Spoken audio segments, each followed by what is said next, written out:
আওয়ামী লীগের আটককৃত প্রভাবশালী ও ক্ষমতাধর এমপি মন্ত্রীদের বর্তমান অবস্থা সম্পর্কে। আরও জানতে পারবেন কাকে কিভাবে আটক করা হয়েছে এবং হাজতের চার দেয়ালে কতটা কষ্টে দিন পার করছেন তারা।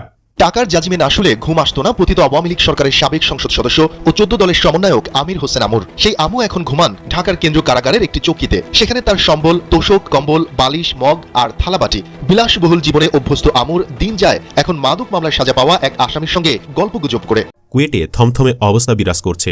উপাচার্য, উপ উপাচার্য ও ছাত্র বিষয়ক পরিচালকের পদত্যাগ সহ 5 দফা দাবিতে ক্লাস বর্জন করছেন শিক্ষার্থীরা। এর বাহিরে শিক্ষা প্রতিষ্ঠানে ছাত্র রাজনীতি বন্ধের জোরালো দাবি উঠেছে গোটা দেশ জুড়েই। কত পার্থক্য হয় এবং এটা আপনারা পর্যন্ত জানতে পারেন, কারণ আমরা ওই ওপেন স্পেসটা দেই। গণভবন থেকে যেই কথা আসবে ওই কথা পুরো বাংলাদেশ মাথা নিচু করে মেনে নিবে। স্লোগানে মুখর ক্যাম্পাস। আলটিমেটামের পর দাবি পূরণ না হওয়ায় একাডেমিক ও প্রশাসনিক ভবনে তালা ঝুলিয়ে দিয়েছেন শিক্ষার্থীরা। আসসালামু আলাইকুম।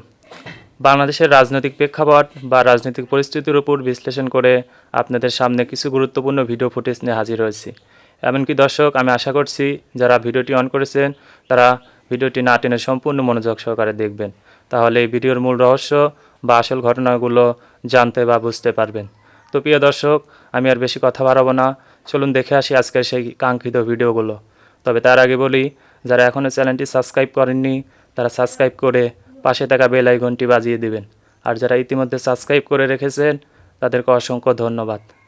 তো চলুন দর্শক, একটা লাইক দিয়ে আমরা ধারাবাহিকভাবে সকল ভিডিওর বিস্তারিত আলোচনা দেখে আসি। আওয়ামী লীগের আটককৃত প্রভাবশালী ও ক্ষমতাধর এমপি মন্ত্রীদের বর্তমান অবস্থা সম্পর্কে। আরও জানতে পারবেন কাকে কিভাবে আটক করা হয়েছে এবং হাজতের চার দেয়ালে কতটা কষ্টে দিন পার করছেন তারা। আনিসুল হক। অ্যাডভোকেট আনিসুল হক হলেন বাংলাদেশের একজন প্রখ্যাত রাজনীতিবিদ, আইনজীবী এবং আওয়ামী সরকারের আইন, বিচার ও সংসদ বিষয়ক মন্ত্রণালয়ের মন্ত্রী।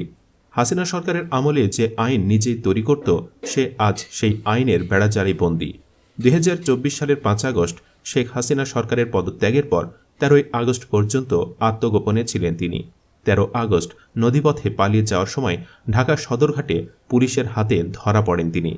কোটা সংস্কারের দাবিতে বৈষম্যবিরোধী ছাত্র আন্দোলনের কর্মসূচি চলাকালে 16 জুলাই ঢাকা কলেজের সামনে সংঘর্ষে একজন ছাত্র ও একজন হকার নিহত হন। এ হত্যার ঘটনায় ইন্ধনদাতা হিসেবে আনিসুল হককে গ্রেফতার করা হয়। বর্তমানে আনিসুল হক হাজতের চার দেয়ালের ঘরে বন্দি দিনাতিপাত করছেন। সালমান এফ রহমান। দরবেশ বাবা খ্যাত শেখ হাসিনার বেসরকারি শিল্প ও বিনিয়োগ বিষয়ক উপদেষ্টা হলেন সালমান এফ রহমান। শেখ হাসিনা ক্ষমতা থেকে পদচ্যুত হওয়ার পর 13 আগস্ট নৌপথে পালিয়ে যাওয়ার সময় ঢাকার সদরঘাট এলাকা থেকে গ্রেফতার হন তিনি। পলায়নকালে তিনি দাড়ি গোঁফ কেটে বেশ পরিবর্তন করেন নিজেকে। ক্ষমতায় থাকা অবস্থায় প্রশাসনকে কোনো তোয়াক্কা না করে হরহামেশা সরকারি অর্থ লুটপাটে সবার ওপরে ছিল এই সালমান এফ রহমান। তবে ক্ষমতা হারিয়ে এখন তার সকল অপকর্মের সাজা ভোগ করছেন তিনি। তার অর্থ লুটপাট ও সকল অপকর্মের মূল হোতাকে বের করার জন্য কয়েকবার রিমান্ডেও নেওয়া হয়েছে তাকে। বর্তমানে তিনি কারাগারে আটক অবস্থায় সাজা ভোগ করছেন। শামসুল হক টুকু। জাতীয় সংসদের ডেপুটি স্পিকার ও পাবনা 1 আসনের সাবেক সংসদ সদস্য হলেন শামসুল হক টুকু। হাসিনা সরকারের আরেক সহকারী হলেন এই শামসুল হক টুকু। হাসিনার আমলে সরকারের সর্বোচ্চ ক্ষমতাধর ব্যক্তিদের মধ্যে শামসুল হক টুকু একজন। তবে হাসিনার ক্ষমতা হারানোর পর তিনি আটক হয়েছেন। ছাত্র জনতার আন্দোলনের সময় রাজধানীর পল্টন এলাকায় গুলিতে নিহত রিকশাচালক কামাল মিয়া হত্যা মামলায় গ্রেফতার করা হয় তাকে। টিপু মুন্সি। আওয়ামী সরকারের বাণিজ্যমন্ত্রী ও রংপুর 4 আসনের সংসদ সদস্য হলেন টিপু মুন্সি। তিনি আরও ছিলেন হাসিনা সরকারের আরেক সহকারী। তার আমলেই আমদানি নির্ভর নিত্যপণ্যের বাজার নিম্নবিত্তের নাগালের প্রায় বাহিরে চলে যায়। এস আলম সহ দেশের কয়েকটি বড় ব্যবসায়ী গ্রুপের সিন্ডিকেটে ঢুকে পড়েন তিনি। এই সিন্ডিকেটের কাছ থেকেই টিসিবির জন্য অস্বাভাবিক দামে তেল, চিনি, ডাল কেনার একের পর এক চুক্তি হয় সরকারের সাথে। লুটপাট হয় রাষ্ট্রের হাজার হাজার কোটি টাকা। লুণ্ঠিত অর্থের বড় অংশ পান শেখ হাসিনা সহ তার পরিবারের সদস্যরা। হাসিনা পালিয়ে যাওয়ার পর 29 আগস্ট টিপু মুন্সিকে গুলশান থেকে গ্রেফতার করে র্যাপিড অ্যাকশন ব্যাটালিয়ন। বাড্ডা থানায় দায়ের করা একটি হত্যা মামলায় আদালত তার 4 দিনের রিমান্ড মঞ্জুর করে। রিমান্ড শেষে আদালত তাকে কারাগারে পাঠানোর আদেশ দেয়। জুনাইদ আহমেদ পলক। কথায় কথায় যিনি ইন্টারনেট বন্ধ করে দেন তিনি হলেন সাবেক আইসিডি প্রতিমন্ত্রী জুনাইদ আহমেদ পলক। 0 থেকে হাজার কোটি টাকার মালিক। দেশের তথ্য প্রযুক্তি খাতের অন্যতম মাফিয়া সরকারের প্রতিমন্ত্রী হিসেবে দায়িত্ব পালনকালে লোপাট করেছেন কয়েক হাজার কোটি টাকা। বৈষম্যবিরোধী ছাত্র আন্দোলনের সময় ইন্টারনেট বন্ধ করে আলোচনায় আসা এই ব্যক্তি হলেন সাবেক আইসিটি প্রতিমন্ত্রী জুনায়েদ আহমেদ পলক। সাবেক প্রধানমন্ত্রী শেখ হাসিনার ছেলে সজীব ওয়াজেদ জয়ের ঘনিষ্ঠ হওয়ায় তার নাম ভাঙিয়ে স্বেচ্ছাচারিতা করেছেন তথ্য প্রযুক্তি খাতে। শুধু পলক নিজে নয়, হাজার কোটি টাকার মালিক হয়েছেন তার স্ত্রী আরিফা জেসমিন কণিকাও। সিঙ্গাপুর, টাকার মালয়েশিয়া জাজমেন্ট আসলে ঘুম আসতো না পতিত আওয়ামী লীগ সরকারের সাবেক সংসদ সদস্য ও 14 দলের সমন্বয়ক আমির হোসেন আমুর। সেই আমু এখন ঘুমান ঢাকার কেন্দ্রীয় কারাগারের একটি চৌকিতে। সেখানে তার সম্বল, তোশক, কম্বল, বালিশ, মগ আর থালাবাটি। বিলাসবহুল জীবনে অভ্যস্ত আমুর দিন যায় এখন মাদক মামলায় সাজা পাওয়া এক আসামির সঙ্গে গল্পগুজব করে। অথচ একটা সময় চারপাশে পাইক পেয়াদায় ঘেরা আমুর পছন্দ ছিল নতুন টাকার বান্ডিল, আর স্বর্ণের নৌকা ছিল তার প্রথম পছন্দ। যে কোনো অনুষ্ঠানে গেলে তাকে স্বর্ণের তৈরি নৌকা দিতে হতো, আর তদবিরের জন্য দিতে হতো নতুন টাকার বান্ডিল। ইডেন বে কক্সবাজার সমুদ্র সৈকতের উপর নিজেদের একটি ঠিকানা। মাত্র 5 লাখ টাকায় আপনিও হয়ে যেতে পারেন এই হোটেলের মালিক। এখন কারাগারের ফ্লোরে ঘুমান পতিত আওয়ামী লীগ সরকারের প্রভাবশালী ব্যক্তি ও সাবেক এমপি সালমান এফ রহমান। গেল 27 জানুয়ারি রিমান্ড আবেদন শুনানির সময় জানান ফ্লোরে ঘুমান তিনি। তার সঙ্গে একজন থাকেন। রাতের খাবার দেয়া হয় বিকেল 4টায়। 9টা বাজতেই সেই খাবার গন্ধ হয়ে যায়। দাবি করেন ফোনে পরিবারের সঙ্গে কথাও বলতে দেয়া হচ্ছে না তাকে। এদিকে পলাতক স্ত্রীর কথা ভেবে দিন যায় সাবেক আইসিটি প্রতিমন্ত্রী জুনাইদ আহমেদ পলকের। আইনজীবী ও স্বজনরা জানান পলক তাদের জানিয়েছেন জঙ্গি দুর্ধর্ষ আসামিদের হাই সিকিউরিটি ভবনে রাখা হয়েছে তাকে। তার আফসোস স্ত্রী আরিফা জেসমিন কণিকা তাকে দেখতে যাননি কারাগারে। স্ত্রীর নামে অনেক সম্পদ করেছেন তিনি, এখন সেই স্ত্রী পলাতক। আলিশান জীবন না পেয়ে কারাগারে প্রায় মেজাজ হারিয়ে ফেলছেন সাবেক খাদ্যমন্ত্রী কামরুল ইসলাম। বারবার মাথা গরম হয়ে যায় তার। কারারক্ষী সহ সবার সঙ্গে করেন চিৎকার চেঁচামেচি। জেল কোড অনুসারে তার কাজের সহায়তার জন্য দেয়া হয়েছে একজন সাধারণ কয়েদি। তার সঙ্গেও চাকর বাকরের মতোই রাগ ছাড়েন। এটা নিয়ে কারাগারের কয়েদিদের মাঝে ক্ষোভ ও বিভিন্ন সময় হাস্যরস দেখা যায়। অনেকেই তাকে পাগল রাজাও বলে ডাকেন। হাসিনা সরকারের পতনের পর সদরঘাট সংলগ্ন বুড়িগঙ্গা নদী থেকে অত্যন্ত নাটকীয় অবস্থায় গ্রেপ্তার হন সাবেক আইনমন্ত্রী আনিসুল হক। কুয়েটে থমথমে অবস্থা বিরাজ করছে। উপাচার্য, উপ উপাচার্য ও ছাত্র বিষয়ক পরিচালকের পদত্যাগ সহ 5 দফা দাবিতে ক্লাস বর্জন করছেন শিক্ষার্থীরা। এর বাহিরে শিক্ষা প্রতিষ্ঠানে ছাত্র রাজনীতি বন্ধের জোরালো দাবি উঠেছে গোটা দেশ জুড়েই। কুয়েটে আসলে কি ঘটেছিল? এত ভয়াবহ সংঘর্ষের পেছনে কারা ছিল? ছাত্রদল নাকি ছাত্র শিবির? কাদের দায় বেশি? এ নিয়ে অনেকেই এখনও সঠিক তথ্য জানেন না। জীবনের কথার এই পর্বে এসবের বিস্তারিত তো থাকছেই, সেই সাথে থাকছে ছাত্র রাজনীতি বন্ধের সর্বশেষ আপডেট। মঙ্গলবার খুলনা প্রকৌশল ও প্রযুক্তি বিশ্ববিদ্যালয়ে ছাত্র রাজনীতি বন্ধের দাবিকে কেন্দ্র করে ছাত্রদল ও বৈষম্য বিরোধী ছাত্র আন্দোলনের শিক্ষার্থীদের মধ্যে দফায় দফায় সংঘর্ষ হয়। এক পক্ষ প্রতিপক্ষকে ধাওয়া করে, পরে নগরীর রেলগেট, তেলিগাতিসহ আশপাশের বিএনপি নেতাকর্মীরা ছাত্র দলের সঙ্গে এবং সাধারণ শিক্ষার্থী ও ছাত্র শিবিরের নেতাকর্মীরা বৈষম্য বিরোধী ছাত্র আন্দোলনের শিক্ষার্থীদের সঙ্গে যোগ দিলে পরিস্থিতি ভয়াবহ রূপ নেয়।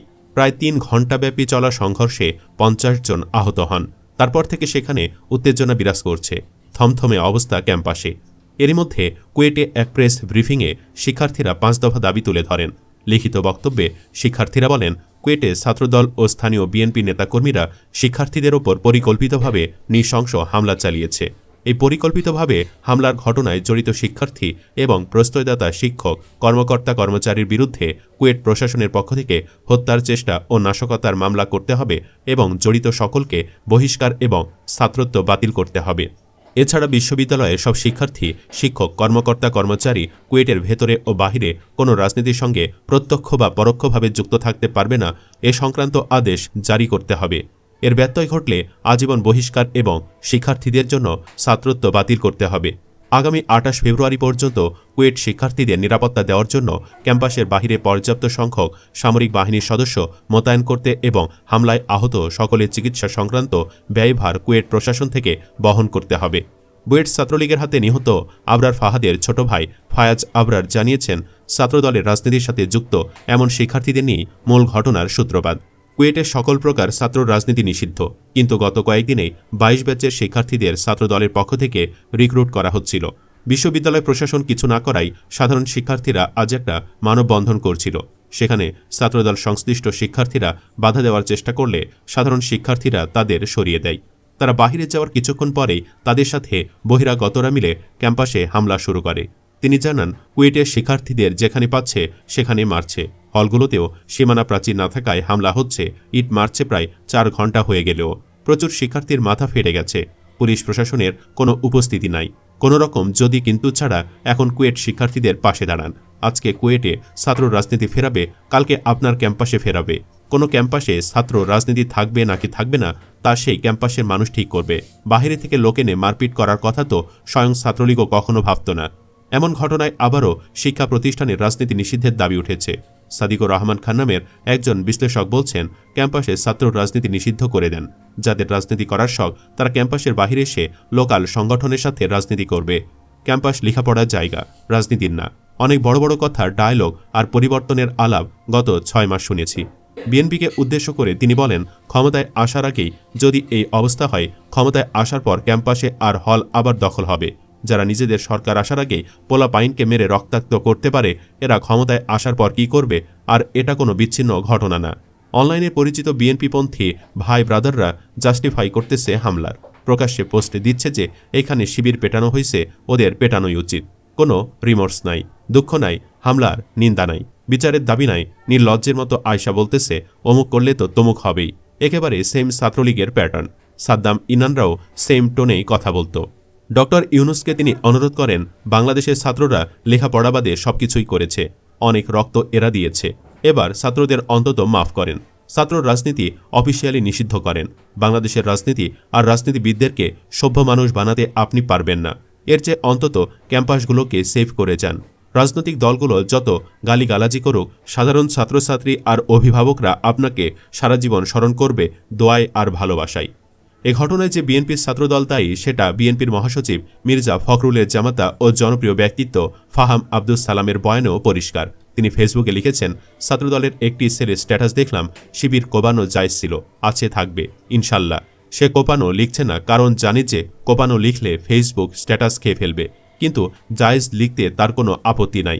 নট অনলি ছেলেটা একটা ভায়োলেন্ট অপরাধ করার আহ্বান জানাচ্ছে, সে এই ঘৃণ্য অপরাধকে ইসলাম দিয়ে জাস্টিফাই করার একটা চেষ্টাও করছে। সত্য যে ছেলেটা কোনো গুরুত্বপূর্ণ নেতাকর্মী না এবং তার আহ্বানে কেউ সাড়াও দেবে না, কিন্তু এই মানসিকতা আমাকে হতভম্ব করে। প্রিয় দর্শক, আমি আশা করছি ভিডিওটি সম্পূর্ণ মনোযোগ সহকারে দেখেছেন। সেই সাথে ভিডিও সম্পর্কিত কোনো তথ্য বা মতামত থাকলে কমেন্ট বক্সে জানিয়ে যাবেন। আজকের মতন এখানে শেষ করছি। ফিরে আসছি আগামী দিনে অন্য কোনো টপিকস নিয়ে। সে পর্যন্ত ভালো থাকবেন। আল্লাহ হাফেজ।